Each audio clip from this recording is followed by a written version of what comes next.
தென் தமிழகத்தில் கிரெண்டர் செயலியை பயன்படுத்தி நடைபெறும் மோசடிகள் அதிகரித்து வருகின்றன.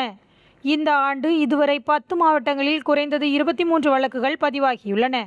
காவல்துறையினர் அறிவியல் பூர்வமான விசாரணை மூலம் இந்த வழக்குகளை கண்டுபிடித்து குற்றங்களில் ஈடுபட்ட 83 பேரை கைது செய்துள்ளனர். விசாரணையில் குற்றவாளிகள் கிரெண்டர் செயலியில் போலி அல்லது அனாமதேய கணக்குகளை உருவாக்கி பாதிக்கப்பட்டவர்களை குறிவைத்தது தெரியவந்துள்ளது. ஆன்லைன் உரையாடல்கள் மூலம் நம்பிக்கையை பெற்ற பிறகு சந்திப்பதற்கான ஏற்பாடுகளை செய்து தனிமையான இடங்களில் அழைத்து சென்றுள்ளனர்.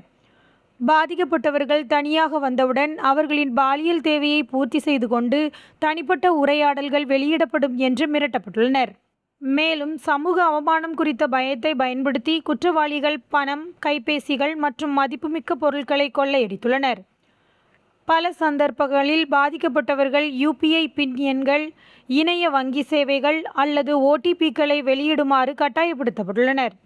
இதன் மூலம் குற்றவாளிகள் உடனடியாக பணத்தை மாற்றியுள்ளனர். காவல்துறை வட்டாரங்கள் இந்த முறைகள் LGBTQ+ சமூகத்தினரை குறிவைத்து நடைபெறுவதாகவும் தெரிவித்தன. இந்த சம்பவங்கள் ஆன்லைன் டேட்டிங் செயலிகளில் பாதுகாப்பு குறித்த விழிப்புணர்வை அதிகரிக்க வேண்டிய அவசியத்தை வலியுறுத்துகின்றன. இதற்கிடையில் மக்கள் மிகுந்த எச்சரிக்கையுடன் இருக்க வேண்டும் என்றும் சந்தேகப்படத்தக்க சுய விவரங்களுடன் தொடர்பு கொள்ளாமல் இருக்க வேண்டும் என்றும் காவல்துறை அறிவித்துள்ளது.